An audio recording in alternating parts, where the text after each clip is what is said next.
In the name of Allah, most gracious, most merciful. Hello guys, how are you? This is Abdul Kalam. I'm gonna share with you about present perfect tense. হ্যাঁ বন্ধুরা, বুঝতেই পারছেন আমি present perfect tense নিয়ে আলোচনা করতে যাচ্ছি। তো আপনারা অনেকেই এই টেন্স সম্পর্কে কিছু না কিছু জানেন। যারা জানেন তারা তারপরেও আমার ভিডিওটি দেখবেন, নতুন কিছু পেলেও পেতে পারেন। আর প্রেজেন্ট কন্টিনিউয়াস টেন্স এর ভিডিওটি যারা দেখেননি, আমার চ্যানেলটি ঘুরিয়ে ওই ভিডিওটি দেখে আসবেন, সাথে আমার চ্যানেলটি সাবস্ক্রাইব করে আসবেন ইনশাআল্লাহ।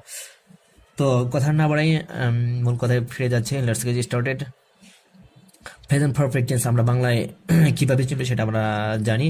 তো তারপরে একটু বলছি, ইয়াসু ইয়াসে ইয়াসেন এইগুলো শব্দ থাকে অর্থাৎ পুরা ঘটিত, অর্থাৎ এই মাত্র কোনো কাজ ঘটেছে, অর্থাৎ কোনো ঘটনা শেষ হয়েছে, সেটা সেই সেন্টেন্সটা হচ্ছে প্রেজেন্ট পারফেক্ট টেন্স। তো ইংরেজিতে আমি দেখি structure subject plus have or has main verb এর past participle from plus other words. Only subject third person singular number হলেই হ্যাজ বসে। তো একটা জিনিস দেখেন, এস এ এস হ্যাজ এখানে তিনটি লেটার, আর এর জন্য থ্রি থার্ড পারসনের ক্ষেত্রেই বসবে, কিন্তু সিঙ্গুলার হতে হবে। আর হ্যাভ এটা প্লুরালের জন্য আইয়ের জন্য বসবে। আচ্ছা যাই হোক, I have done this job, আমি এই কাজটি করিয়েছি।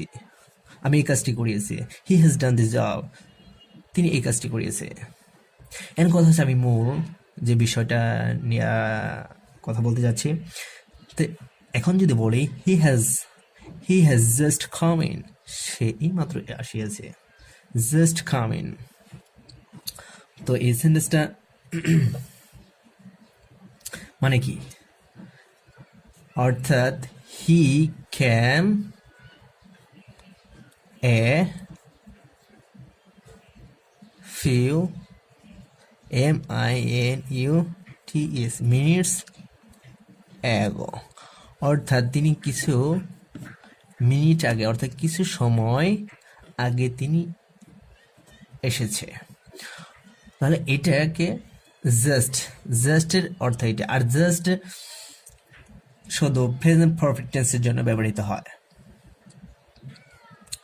জাস্টের কারণে জাস্টে বোঝা যাচ্ছে যে কি, যে হি came a few minutes ago, he has just come in, অর্থাৎ he came a few minutes এগো।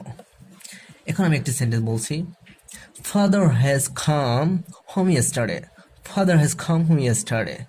এতটুকু ঠিক আছে? আপনারা অনেকে ঠিক আছে এই রোলসটা জানেন, সবার মুখে মুখে। শুধু রোলস করে দিলেই, বসিয়ে দিলেই আসলে সেন্টেন্সটা সঠিক হয় তা না। যদি আপনি বলেন father has come home yesterday, father has come home, অর্থাৎ এই এতটুকু ঠিক আছে, পিতা বাড়ি আসিয়েছে। এখন যদি ইয়েস্টারডে লাগায় তাহলে সেটা কি হয়ে গেল? আসলে কি এই টেন্সে হইল? ইয়েস্টারডে একটা সময় আসছে, ইয়েস্টারডে একটা সময় উল্লেখ হয়েছে। প্রেজেন্ট পারফেক্ট টেন্সের পরে একটা দেখেন, রুলসের পরে একটা সময় আসছে, অর্থাৎ এই সেন্টেন্সটা ইনকারেক্ট। তো কারেক্ট সেন্টেন্সটা হবে কি, ফাদার came home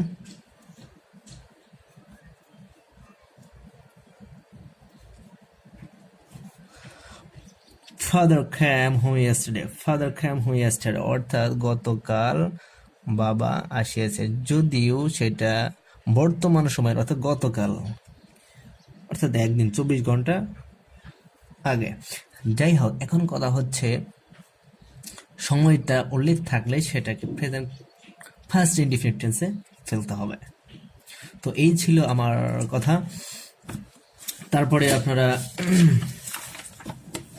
আমি কিছু দেখে দিচ্ছি যে শর্ট ফর্মের জন্য হি হ্যাজ, এইটাকে আপনার শর্ট ফর্ম হিসেবে ব্যবহার করতে পারেন হিজ। আবার কথা হচ্ছে এটা হি প্রেজেন্ট ইনডিফিনিট টেন্সের ক্ষেত্রে হি ইজ ব্যবহার করি, সেই ক্ষেত্রে ব্যবহার করা যায়, অর্থাৎ এইটা দুই ক্ষেত্রে ব্যবহার করা যায়। He has his, she short ফর্মের জন্য শি হ্যাজ, এটা শর্ট ফর্মের জন্য ব্যবহার করতে পারেন শিজ, অর্থাৎ শি ইজ। এটা দুই ক্ষেত্রেই, অর্থাৎ প্রেজেন্ট পারফেক্ট টেন্সের শর্ট ফর্ম এবং present indefinite or present continuous টেন্সে যে ব্যবহৃত হয় অক্সিলিয়ারি ভার্ব, সেক্ষেত্রে এরকম ভাবে আপনি শর্ট ফর্ম ইউজ করতে পারেন। তারপর বলতে পারে it has, it has it's, apostrophe comma, apostrophe comma, এই কমাকে বলা হয় অ্যাপোস্ট্রফি কমা দিয়ে ব্যবহার করাতে হয়। হু হ্যাভ, লিখলাম হু হ্যাজ, আপনি ইউজ করতে পারেন হুজ। যাই হোক, এই ছিল আমার ভিডিও, বড় হয়ে যাচ্ছে যার কারণে আমি আর বলছি না। ইনশাল্লাহ এই সম্পর্কেই আমি আবার ফিরে আসবো। তো যদি ভিডিওটি ভালো লেগে থাকে আমার চ্যানেলটি সাবস্ক্রাইব করবেন পরবর্তী আমার ভিডিওটি পাওয়ার জন্য। ওকে, গুড বাই।